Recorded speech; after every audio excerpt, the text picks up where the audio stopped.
A hora que você quiser, pode começar, Marquinhos. Boa noite, é um grande prazer recebê-los aqui em mais uma edição do Evangelho no Lar, momento em que nos encontramos, via de regra, com a família, com o objetivo de ter um encontro, um bate-papo, dentro desse contexto familiar, buscando aí as boas energias que vêm do mais alto, através do estudo do Evangelho. Uma prática mais do que recomendada pela doutrina espírita. Aliás, disse que os praticantes, os locais onde se pratica o Evangelho no lar, com compromisso, de forma sempre frequente, esses lugares são iluminados pela espiritualidade do bem. São verdadeiros imãs do bem que atraem bons espíritos para que participem conosco do nosso estudo, mas também que estejam ali, acompanhando a nossa família, em especial os nossos espíritos guardiões, que nos acompanham, que cuidam de todos nós em todos os momentos difíceis das nossas vidas. Então, entrar em sintonia com o plano maior é algo muito bom, muito gostoso, e já que estou falando do contexto de família, pai, mãe, muito bom ter os filhos presentes, né? Nós cobramos muito dos nossos filhos na atualidade a presença deles na escola. Nós cobramos muito dos nossos filhos atualmente as notas, né? As boas notas durante o estudo. Temos falhado, né? No aspecto de conduzi-los ao estudo da espiritualidade, né? Aquele ponto de equilíbrio, né? Que se opõe à materialidade, momento em que falamos do amor, da caridade, do bem, do perdão, enfim. Nós encontramos isso só na prática do Evangelho, e isso se encontra nas igrejas e também aqui na nossa Casa Espírita. Então sejam bem-vindos a mais um encontro Evangelho no Lar. Ângela, boa noite. Boa noite, Marco. Boa noite, Joe, que nos acompanha aí por trás das câmeras. Boa noite a todos os nossos amigos e irmãos que estão em casa, nos acompanhando hoje no SEAC no Lar, nesse Evangelho no Lar, que nós tanto nos alegramos em fazer, em estar aqui reunidos para conversar com vocês acerca das mensagens de Emmanuel, né, vindas de passagens tão bonitas do Cristo, e a exemplo de hoje, de Paulo de Tarso, quando ele escreve a Timóteo.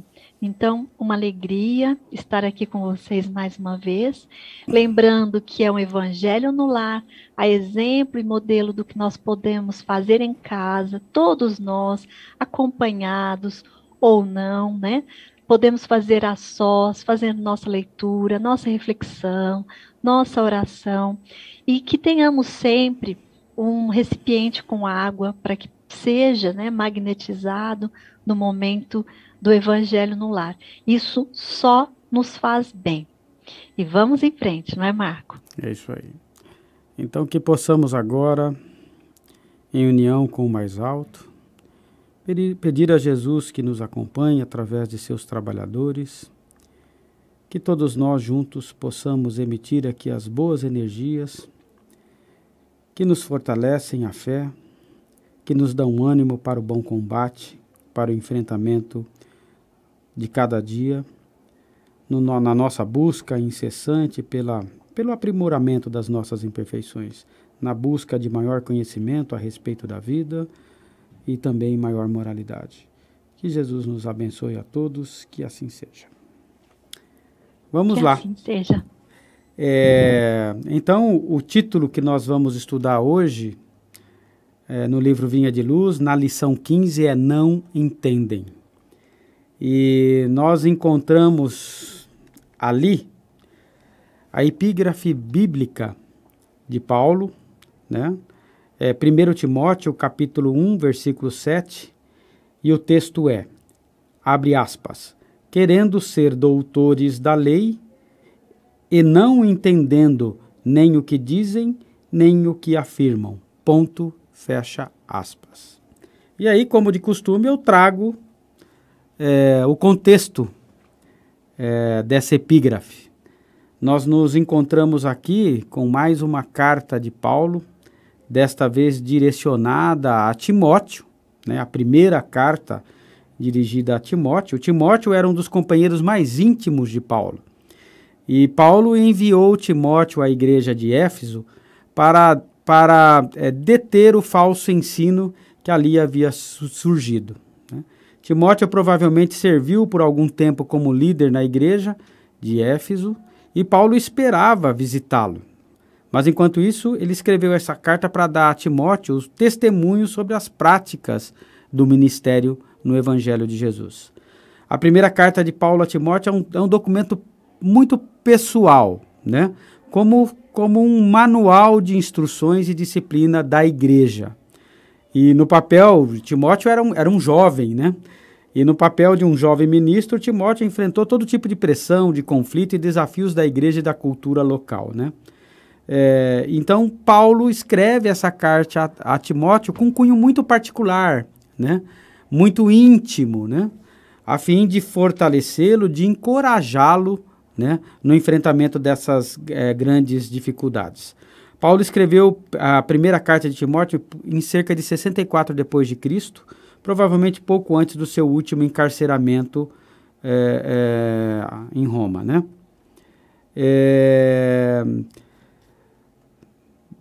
Tem mais algumas considerações aqui.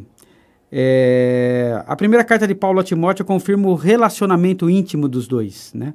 Paulo inicia seu conselho paternal advertindo Timóteo a respeito dos falsos mestres e exortando-o a se apoiar, a apoiar a sua fé em Cristo. A seguir, Paulo examina a adoração pública, enfatiza a importância da adoração e da ordem nas reuniões da igreja. E recomenda a Timóteo que fique longe da especulação, né, e dos argumentos religiosos e teológicos sem sentido, né? Tais exercícios, a princípio, podem parecer inocentes, mas, ao final, eles desviam as pessoas da mensagem central do Evangelho e na obra de Jesus. E essas práticas acabam por consumir todo o tempo que deve-se ser utilizado realmente para compartilhar as boas novas, a verdade, né?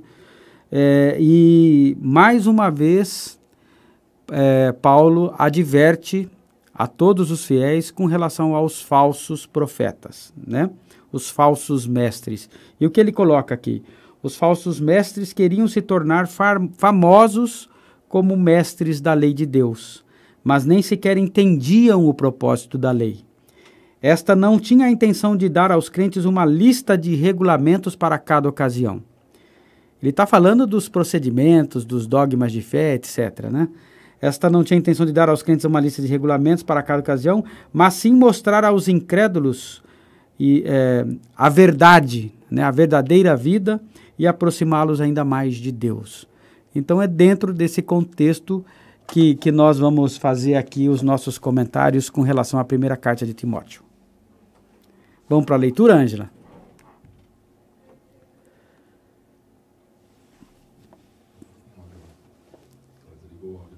Ângela, você está sem áudio. Realmente, desculpa. Eu achei muito interessante que você comentou sobre essa ser uma das cartas de cunho mais íntimo de Jesus, não é? Porque ele considerava Timóteo como um filho. E ele fala tão bonito, né? Aqui ele diz: a Timóteo, meu verdadeiro filho na fé. E eu acho que valeu muito você ter lembrado isso, porque trata-se de uma carta muito particular mesmo. E lembrando, né, que ele pede, não ensinem outra doutrina, né? E aí o que ele quer dizer com isso, né? Ensine o amor, não se desviem disso, né? Porque só o amor é que vai edificar para Deus. E eu acho essa carta realmente belíssima. Vamos lá, vamos à leitura. A leitura de Vinha de Luz. O texto é de Emmanuel, do Espírito Emmanuel. Não entendem. Querendo ser doutores da lei, e não entendendo nem o que dizem, nem o que afirmam. Foi a frase que Marcos já trouxe para nós, Paulo, Epístola a Timóteo, versículo 1 a 7. E Emmanuel vem dizendo o seguinte: em todos os lugares surgem multidões que abusam da palavra. Avivam-se discussões destrutivas na esfera da ciência, da política, da filosofia, da religião. Todavia, não somente nesses setores da atividade intelectual se manifestam semelhantes desequilíbrios. A sociedade comum, em quase todo o mundo, é campo de batalha nesse particular, em vista da condenável influência dos que se impõem por doutores em informações descabidas. Pretensiosas autoridades, nos pareceres gratuitos, espalham a perturbação geral, adiam realizações edificantes, destroem grande parte dos germes do bem, envenenam fontes de generosidade e fé, e, sobretudo, alterando as correntes do progresso, convertem os santuários domésticos em trincheiras da hostilidade cordial. São esses envenenadores inconscientes que difundem a desarmonia, não entendendo o que afirmam. Quem diz, porém, alguma coisa, está semeando algo no solo da vida. E quem determina isto ou aquilo, está consolidando a semeadura. Muitos espíritos nobres são cultivadores das árvores da verdade, do bem e da luz. Entretanto, em toda parte movimentam-se também os semeadores do escauracho da ignorância, dos cardos da calúnia, dos espinhos da maledicência. Através deles, opera-se a perturbação e o estacionamento. Abusam do verbo, mas pagam a leviandade a dobrado preço, porquanto, embora desejem ser doutores da lei, e por mais intentem confundir-lhe os parágrafos, e ainda que dilatem a própria insensatez por muito tempo, mais se aproximam dos resultados de suas ações, no círculo das quais essa mesma lei lhes impõe as realidades da vida eterna através da desilusão, do sofrimento e da morte. Ora, ora. Emmanuel traz um texto que muito nos fala sobre o entendimento. Sempre que... Eu vou começar aqui, viu, Marco? Fique à e vontade. passo para você. Nós sempre, quando começamos um estudo, uma palestra e a nossa reflexão aqui no Evangelho no Lar, nós pedimos, né, que a espiritualidade nos ajude no melhor entendimento do texto, no que Emmanuel, no que a espiritualidade amiga, no que Jesus quer dizer para nós dentro dessas palavras, porque cada um de nós, de acordo com a sua vivência e experiência, vai ter uma visão, muitas vezes, diferenciada de um mesmo texto, de acordo com a vivência e experiências, né? Então, esse texto vem com o título que nós sempre falamos, né? Que nós tenhamos um entendimento. E o título é Não Entendem. Porque muitas vezes, na época do Cristo, muitas e muitas vezes, o entendimento era diferente, né? Do que o Cristo estava querendo dizer. Porque muitas vezes o entendimento era em benefício próprio, em benefício de outros valores que não os que o Cristo nos trouxe. Então, Emmanuel, nessa primeira frase, ele fala, né, querendo ser doutores, desculpa, não essa frase, deixa eu voltar aqui. Em todos os lugares surgem multidões que abusam da palavra, porque a palavra, ela é para todos, não é, Marco? E isso já me lembra livre-arbítrio. Nós temos o poder da palavra e nós temos que vigiar muito bem esse nosso poder. E ele vem falando mais sobre isso. Avivam-se discussões destrutivas, nós, né, eu quero dizer, e também os líderes, principalmente no que ele vem tratando, líderes, missionários, tarefeiros, religiosos, ou, quiçá, políticos também, né? Quem tem um poder de alcançar as pessoas em geral. Avivam-se discussões destrutivas na esfera da ciência, da política, da filosofia, da religião. Todavia, não somente nesses setores da atividade intelectual se manifestam semelhantes desequilíbrios. Aqui eu só queria lembrar e comentar que nós devemos ter muito respeito com as palavras, com a forma de falar. É uma vigilância de cada um de nós, não é uma vigilância só para o nosso amigo, para o nosso colega, para o nosso familiar. É de nós mesmos, né? Vigiar, porque abusar da palavra é uma falta de respeito para com o nosso próximo e para conosco. Lembrando que nós somos responsáveis pelo que nós falamos. E tudo que sai da minha boca é o que está aqui e o que está no meu coração. Já está escrito isso, inclusive na Bíblia e no nosso Evangelho. Então, que nós tenhamos cautela, cuidado nas palavras e no tratamento ao nosso próximo mais próximo. Era isso que eu gostaria de lembrar aqui nessa primeira parte, Marco. Cuidado nas palavras, né? Porque não é só nas atividades intelectuais, políticas, religiosas, que pode-se criar um problema com as palavras. Em toda parte. Nós estamos aqui dialogando sobre os 2 primeiros parágrafos, né? Até aqui manifestam semelhantes desequilíbrios, né? Isso. Realmente, tem um velho ditado que diz que Deus nos deu 2 olhos, 2 ouvidos e uma única boca.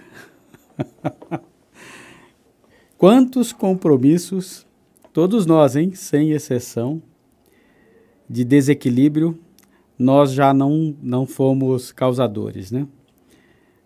Nos julgamos os detentores da verdade, os senhores da razão, em especial nesse momento atual do nosso país, né?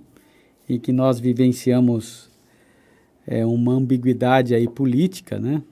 São 2 visões contrárias que realmente estão travando uma grande guerra para assumir a direção do nosso país. E aí, no meio de toda essa confusão, a gente viveu 2 anos de pandemia, ainda não estamos livres do vírus Covid, vamos ter que aprender a conviver com ele, na verdade. Eu sou da área da saúde, isso está claro para todos nós, mas nós temos criado aí uma certa imunidade a ponto das situações mais graves terem diminuído, mas ainda é momento de alerta, ainda é momento de cuidado. Mas também a pandemia foi muito motivo de discussão de família, porque ela também foi usada pelos políticos para realmente causar confusão e desinformação a toda a população. Devemos nos lembrar, como a Ângela já pronunciou aqui, que as nossas palavras, elas nascem no eu. O espírito, ele pensa. Antes de falar, a gente pensa. Então, o erro começa no pensamento e se pronuncia pela palavra. Mas essa força, essa energia, ela gera uma força que atinge o objetivo dela. Se o objetivo é desinformar a maior parte da nossa população, ela vai atingir o objetivo dela. Atingindo o seu objetivo, reflexos haverão. Tanto para aqueles que pensaram em acordo com essa desinformação e agiram, portanto, em acordo com essa desinformação, mas esse reflexo volta, não só para nós, como para eles também. É assim a lei de causa e efeito, uma das leis divinas que regem, né, o universo. Por isso é muito sábio, né, ouvir, ver, prestar mais atenção e tomar muito cuidado com as palavras. Sabe o ditado, 2 olhos, 2 ouvidos e uma boca. Então, analise muito bem, pense muitas vezes antes de tomar qualquer atitude, né? Em ação ou em palavras, porque elas geram conteúdo e esse conteúdo, se não estiver alinhado com o bem, e nós aprendemos aqui que o bem é tudo que está alinhado com as leis divinas, o bem, ele tem que gerar o bem para o meu próximo. Porque se nós estamos causando divisão, onde está o bem na divisão? Na verdade, o que deveria haver é conciliação, é união. Então, muito cuidado, né? Nós conhecemos os falsos mestres pelas suas obras, né? Então, o bom cristão ele é conhecido pelas suas boas obras. Então, muito cuidado com o que pensa, com o que faz, muito cuidado com as palavras. E aí a gente segue, né, Ângela? Nos próximos parágrafos. Sim, e dentro do que você falou, eu estava pensando que é muito 2 ouvidos, uma boca, já não é à toa, não é? E muita reflexão nas interpretações, né? Porque muitas vezes nós interpretamos de maneira que beneficie ou a nós ou aos nossos, né? E esse título, Não Entendem, também traz muito isso, da interpretação, né? Do que beneficia a mim, então tá certo. Do que beneficia o outro que eu não conheço bem, então eu tenho dúvida. Ou eu mudo a interpretação e a visão das coisas. Então, muito cuidado nisto, né? Nós todos temos que ter.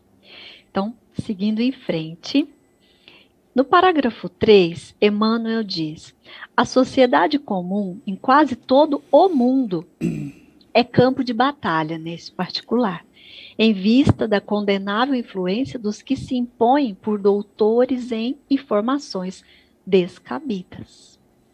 Então, nesse pequeno trecho aqui, nós vemos que isso é no mundo todo, né? Não é só aqui ou acolá. É um campo de batalha nessa questão do entendimento e das interpretações e de tudo que isso pode causar, né? E tudo que isso pode influenciar essas pessoas que têm mais conhecimento, que, como a gente já lembrou aqui, os líderes, né?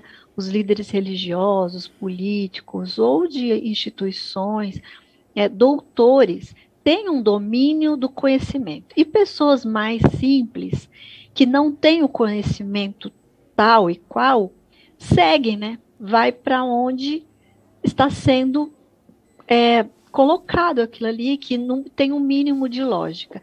E como é que a gente pode dominar isso? E não ser assim, sabe? Ir para onde o vento toca, para onde o vento leva, né? Onde a banda toca. Quando nós procuramos o nosso próprio conhecimento, né? Quando, por exemplo, é nos dito... Um exemplo, vamos falar aqui da nossa doutrina, né? Se tem alguém que prega de uma forma X, o outro prega de outra forma, você fica na dúvida, às vezes, do entendimento. Qual é a maneira de tirar a prova dos 9 e buscar o seu próprio conceito? Nós mesmos, estudando, lendo, procurando refletir, buscando esse conhecimento e também o autoconhecimento, né? Jesus disse para nós: amai e instruí-vos. Não foi à toa que ele disse: amai primeiro e instruí-vos, porque todos nós somos capazes de adquirir esse conhecimento, de ter o entendimento, de ser inspirados, de sermos inspirados, de sermos também intuídos, porque todos nós já temos um pouco de conhecimento dentro de cada um de nós. Então, não é ficar aqui nesse mundo, nesse campo de batalha, sendo levado para onde o vento mais forte vai, né? É ter também o nosso próprio conceito sobre as coisas, buscando o nosso próprio conhecimento.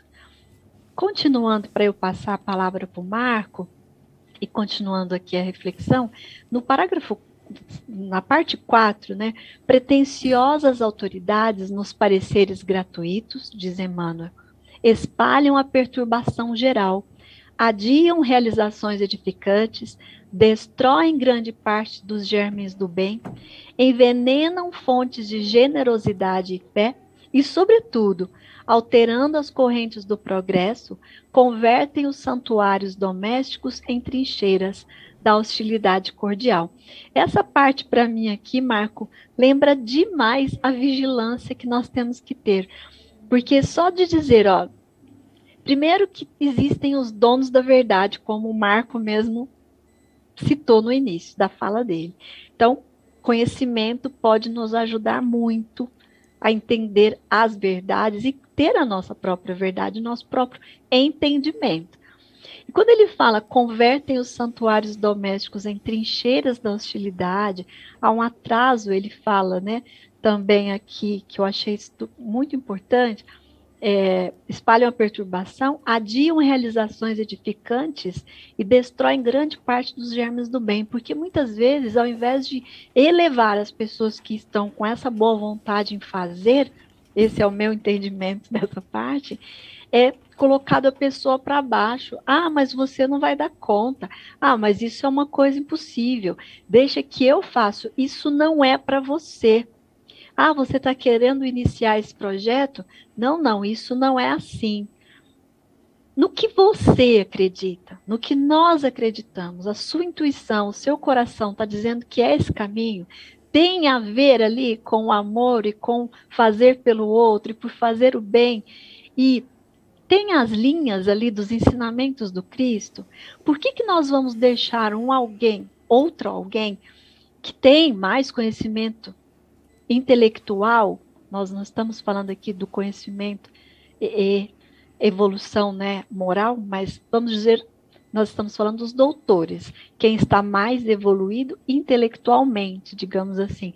Nós vamos nos deixar ser dominados, vamos até essa palavra, né, por essas pessoas que nos diminuem, que nos desanimam quando nós queremos fazer algum trabalho, porque Emmanuel falou aqui, muitas vezes esse tipo de coisa altera as correntes do progresso, inclusive.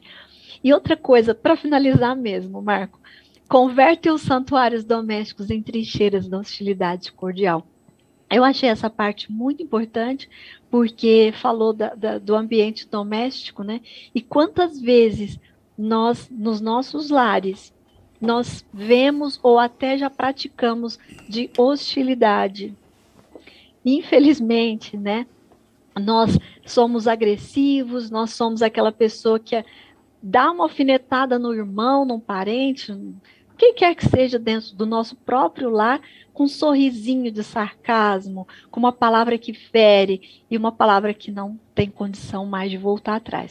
Por isso é que eu volto a dizer aqui, nessa nossa conversa, sejamos vigilantes com as nossas palavras e com a nossa forma de tratar o nosso próximo, mais próximo. Com relação a esse segundo parágrafo, inevitavelmente, eu gosto sempre de trabalhar em cima de exemplos, né? O exemplo que mais tem nos impactado na atualidade, que eu acabei de comentar, é a política. A pandemia, agora o cenário político, né? A antagonização dos polos, né? A direita e a esquerda. E a grande verdade é que tudo isso está atrapalhando muito a sociedade brasileira, em todos os aspectos. A ponto, inclusive, de trazer aqui, já atingindo aqui o desfecho do parágrafo, levando ali convertendo os santuários domésticos em trincheiras de hostilidade cordial. Isso é verdade, né? Nas nossas famílias hoje, discussões pavorosas aconteceu na minha, acontece na minha. Mas ali somos irmãos, pai, mãe, filho, enfim, existe um contexto familiar de amor, mas existem essas grandes diferenças. E isso me impacta muito porque antes desse momento atual, poucas vezes na minha vida eu vi isso na prática, né? E isso tem atrapalhado demais o desenvolvimento do nosso país, né? Mas qual é o grande ensinamento de tudo que está acontecendo hoje nas nossas vidas? E usando esse exemplo, mas posso usar outros exemplos. Nós estamos aí convivendo com uma guerra na Europa Oriental, que não faz nenhum sentido para a maior parte do mundo, né? Pessoas estão sendo assassinadas dos dois lados. Pessoas do agressor, mas também do país agredido. Não faz sentido hoje, para a grande maioria da população, essa afronta, esse desrespeito a leis já estabelecidas no aspecto geográfico e de soberania de um país. Não faz sentido nenhum, né? É como se, de repente, eu gostasse mais da casa do meu vizinho e fosse lá e tirasse ele da casa na porrada e falar, a partir de agora, quem mora aqui sou eu, você vaza. Né? Não faz sentido nenhum. É uma violência gratuita. E tudo isso traz uma repercussão muito negativa e que faz com que pessoas sejam assassinadas, né? E que muitas pessoas sofram. Não só lá, mas em todo o mundo. Então não faz muito sentido. Mas por que essas coisas ainda acontecem na Terra? Acontecem na Terra porque nós somos espíritos imperfeitos. Nós acabamos de sair da animalidade, de um mundo primitivo, em que realmente o que nos movia era o eu, era o egoísmo, aliás, o egoísmo já é agora na fase da moral, né? Era o instinto de sobrevivência, ele tinha que prevalecer, era a lei do mais forte, era a minha vontade, o meu desejo, né, que deveria imperar, né? Nós já passamos essa fase, mas agora, né, num plano de provas e expiações, é um plano ainda de espíritos imperfeitos. Nós estamos aqui imantados à Terra exatamente por essa razão, porque somos imperfeitos. Então, tudo isso que está acontecendo, toda essa ebulição de violência que tem acontecido nos últimos anos é fruto da nossa ignorância, da nossa imperfeição. Temos que aprender com tudo isso. Nós estamos sendo, todos nós no mundo todo, vítimas destes problemas, né? Inflação alta, a economia em frangalhos no mundo todo, e isso tem um reflexo na situação de todos nós. Mas qual é o ensinamento que vem de tudo isso? Talvez poucas as pessoas, em especial nós espíritas, em especial as pessoas que realmente têm a sua vida direcionada para a espiritualidade, para Deus, né? Estão voltadas na máxima do Cristo. Ame o teu próximo, faça por ele aquilo que você gostaria que lhe fosse feito. Então a humanidade deveria estar mais unida neste momento para trabalhar em prol do próximo, para se contrapor a essas situações. Mas não, o que se vê ainda é uma disputa, uma queda de braço entre interesses diversos. Mas para nós, meros mortais, que estamos aqui na luta do dia a dia, o grande ensinamento deve ser esse, está errado, isso não deve ser feito, então eu tenho que absorver isso e colocar isso em prática no meu dia a dia, né? Eu tenho a responsabilidade de pensar o bem e fazer sempre o bem. É o melhor caminho, porque toda essa ebulição de violência, de ignorância que está acontecendo, ela tem o seu preço. Nós estamos pagando agora, mas os que estão dando causa a ela, hão de pagar um preço mais caro ainda. Essa é a lei divina, é a lei de Deus. Então, o melhor caminho é o diálogo, é o consenso, é o pensar aos nossos administradores. Estamos falando aqui de dois exemplos, né? Aqui a política no Brasil e a guerra lá na Ucrânia. Mas vamos transportar essa responsabilidade para a vida de cada um de nós. Nós somos administradores do nosso lar, dos nossos relacionamentos, com os nossos pais, irmãos, filhos, esposas, trabalho, amigos, né? Nas igrejas, que possamos, por mais desentendimentos que possam haver, que possamos nos unir, né? Entender que o outro tem o direito de pensar diferente e vice-versa. E aí encontrar um ponto de acordo, um ponto comum que beneficia a todos. Para mim, esse é o grande ensinamento do momento atual que nós estamos vivendo. Pois não, Ângela? Vamos lá, é isso mesmo. A paz que nós queremos para o mundo, né, deve começar dentro de casa e dentro de nós mesmos, né? Procurar fazer a nossa parte. Bom, continuando aqui, Emmanuel nos diz que são esses envenenadores inconscientes que difundem a desarmonia, não entendendo o que afirmam, né? Muitas vezes falamos o que não sabemos. E o que ele está falando lá na época, né? A época deles, dos doutores da lei, que falavam sem mesmo entender o que estavam afirmando, né? Ele estava tratando, Emmanuel nos explica, como envenenadores inconscientes que difundem a desarmonia.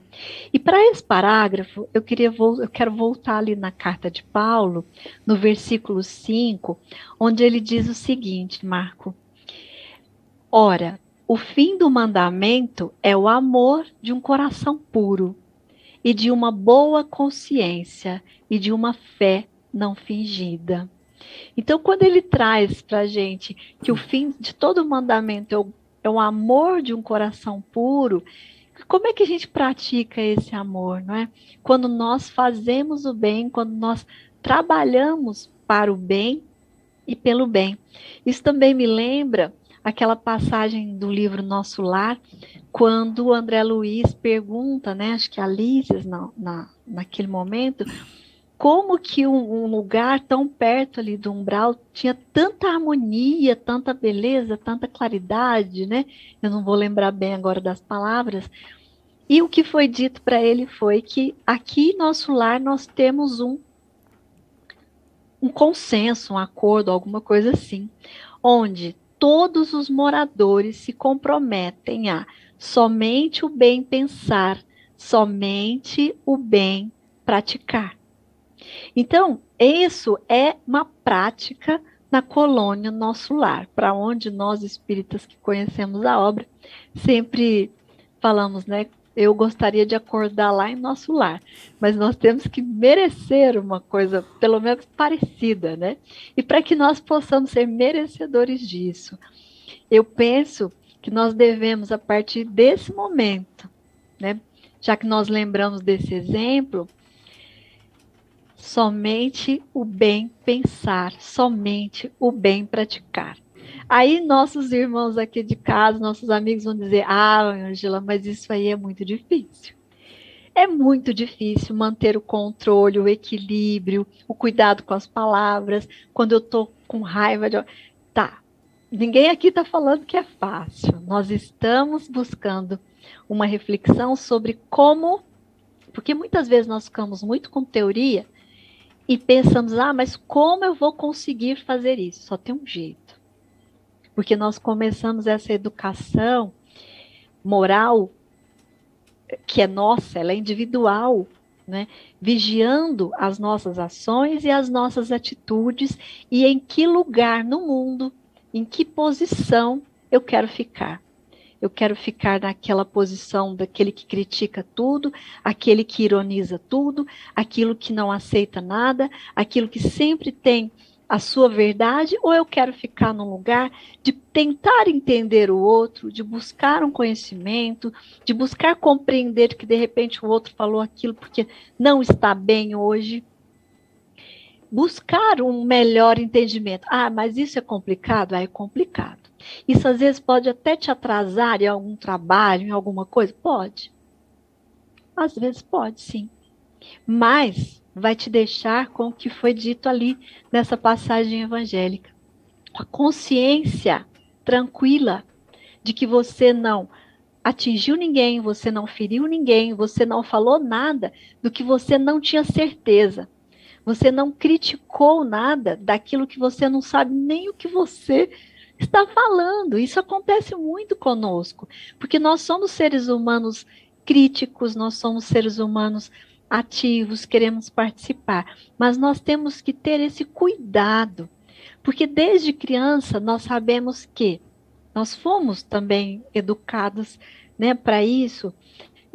Quando não souber o que falar, quando pensar em atingir alguém, quando falar alguma coisa de baixo nível, quando estiver nervoso, não fala, silencia, porque é a forma mais segura de não machucar ninguém e de não se machucar. Então, se nós não estamos tendo um melhor entendimento na hora de um calor da emoção, ali em família, no trabalho, qualquer outro lugar que seja, silencia, silencia. Não tente provar para o outro que você está certo, não tente provar que é isso, esse é o caminho, porque cada um de nós temos o nosso momento. Nós podemos sugerir, nós podemos mostrar, mas nós não podemos colocar o que nós acreditamos dentro da cabeça do outro. Como é que nós espíritas já aprendemos como ensinar? Dando o exemplo, tendo atitudes coerentes com aquelas palavras que nós usamos para com o outro, com o nosso exemplo. É a melhor forma de se ensinar alguma coisa.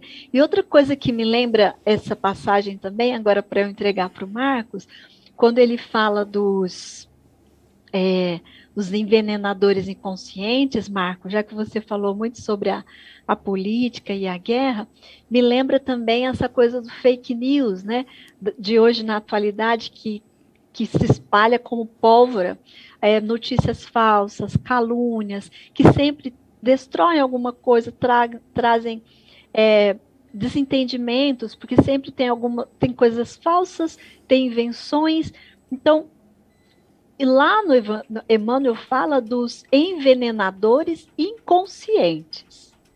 Quando nós falamos em fake news, quando nós espalhamos notícias que nós não temos certeza de que ela aconteceu, nós estamos colaborando.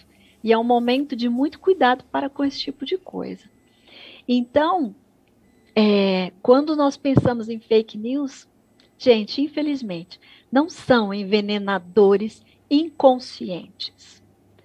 Quem solta alguma coisa com calúnia, falsidade, com invenções para causar mesmo um problema, são envenenadores conscientes. E um dia hão de pagar por isso. Porque hoje eu li alguma coisa muito bonita, assim, eu acho que tem tudo a ver com o que nós falamos, sempre falamos, e que Emmanuel também nos fala, quem sabe o que planta não teme o que colhe. Em outras palavras, né, Emmanuel nos diz, né, que a colheita, agora até me fugiu porque eu falei mas a colheita é obrigatória, né? A semeadura me fugiu agora gratuita, a frase certinha.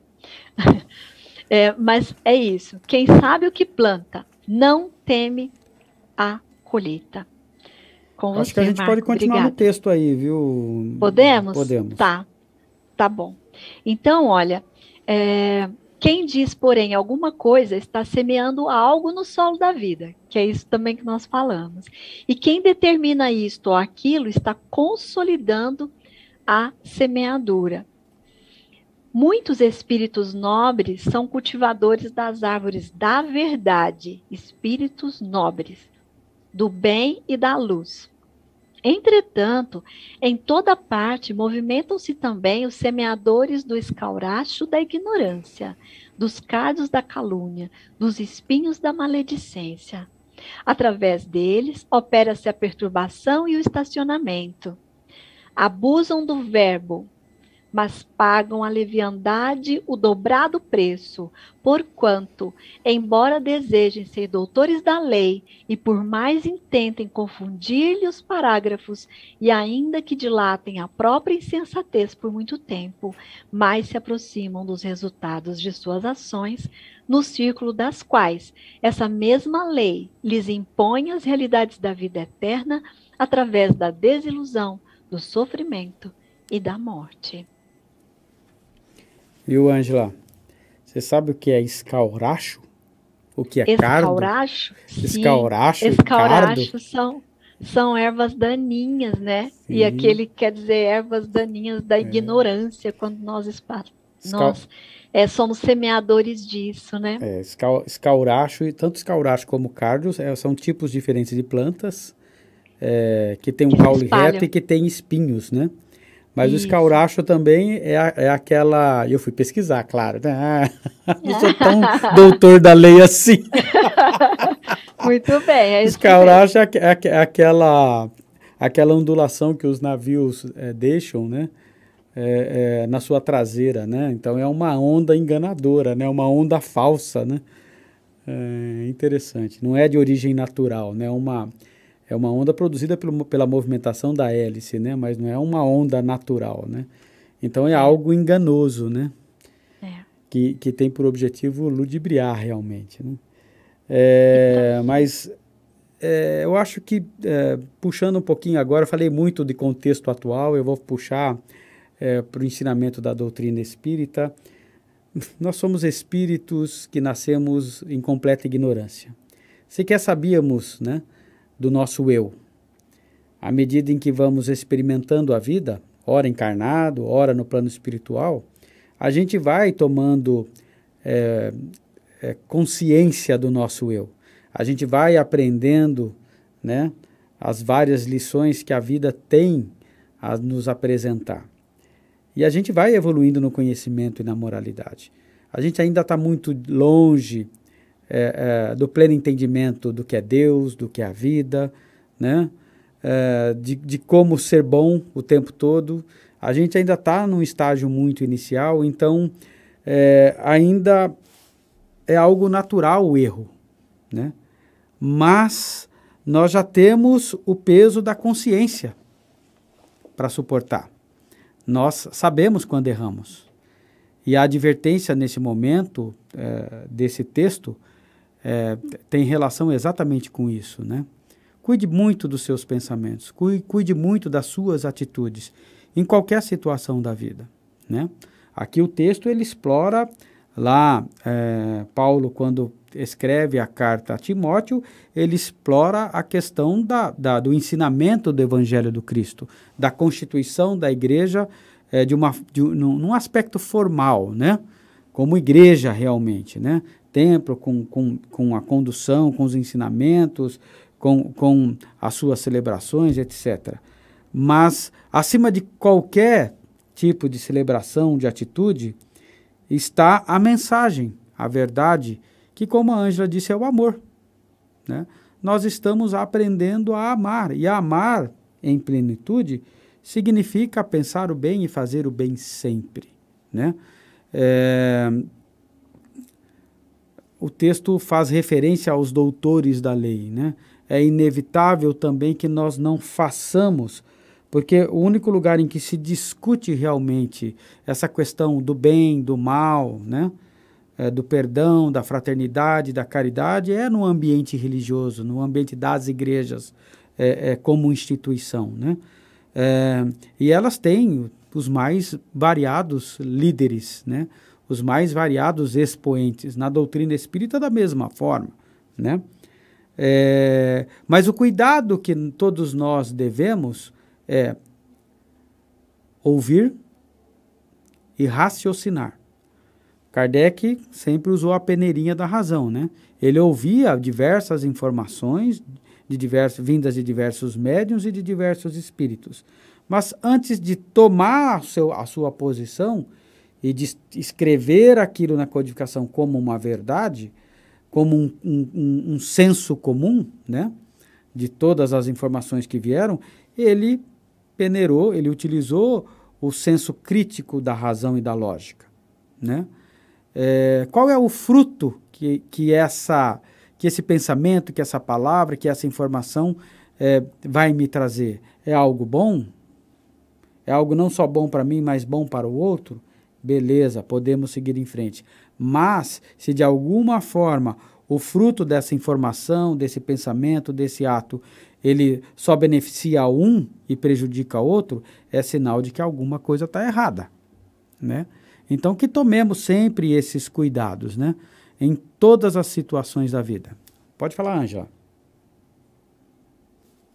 É sobre isso, né? Sobre essa reflexão que a gente está fazendo, tomar cuidado, né? Na sequência, Emmanuel também falou sobre perturbação e estacionamento, né? E nós falamos no início dessa nossa conversa sobre seguir, né? Nós somos seguidores de alguém que detém o maior conhecimento que nós. E até isso é bom, ok, se você se sente bem, nós temos que ter, sim, líderes, e temos líderes naturais na Terra, graças a Deus, né? Mas o importante é que nós também façamos a nossa parte no sentido de buscar conhecimento. O Marco muito bem lembrou agora sobre raciocinar, né? Ter um conhecimento, ter o seu conceito sobre as coisas, saber onde é que, ter referência de onde essa pessoa está trazendo essa informação, porque é só assim que nós teremos, né? Nos daremos oportunidade de crescimento também intelectual. Isso vai muito da nossa maturidade. Muitas vezes nós nos encontramos em fases da vida em que nós não damos atenção a isso, ou não enxergamos ainda que isso seria a melhor opção para a nossa vida mesmo, né? E é isso, conhecimento intelectual. Desenvolvimento intelectual e desenvolvimento moral. Nós vamos atingir um ponto de elevação quando nós caminharmos juntos, né? Trazermos equilíbrio na nossa vida com relação a esse despertar, a esse desenvolvimento. E tem a ver com o que Emmanuel fala aqui, sobre perturbação e estacionamento. E do que eu comentei há pouco, em que lugar no mundo e na minha vida eu quero estar hoje, né? No lugar da pessoa. Eu vi um palestrante no SEAC há um tempo atrás, há muito tempo atrás, e ele falava assim, às vezes eu falo aqui, é como se eu estivesse alimentando passarinho. Sabe quando o passarinho fica com a boquinha? Porque a gente fica mesmo ali, bebendo daquele conhecimento e gostando e tudo. Mas ele deu um ótimo exemplo e orientação, que cada um desses passarinhos que estão ali bebendo daquele e comendo, aproveitando, né, se deleitando daquele momento que é tão gostoso, que cada um também possa buscar a sua fonte de conhecimento. Então é sobre isso que eu queria falar. E agora chegou a hora do presentinho. Isso, do presentinho. Falando em lugar, Marco e todos os amigos de casa, todos os irmãos, tem uma poesia que eu gosto muito, que é de Euríclides Formiga, que fala o seguinte, ela se chama, olha, eu vou tentar aqui declamar para vocês, né? Eu vou ousar a fazer isso. Já tentei fazer outras, né, Marco? Vamos lá. Mas vamos lá. Está demorando para abrir aqui, eu estou lendo direto no computador.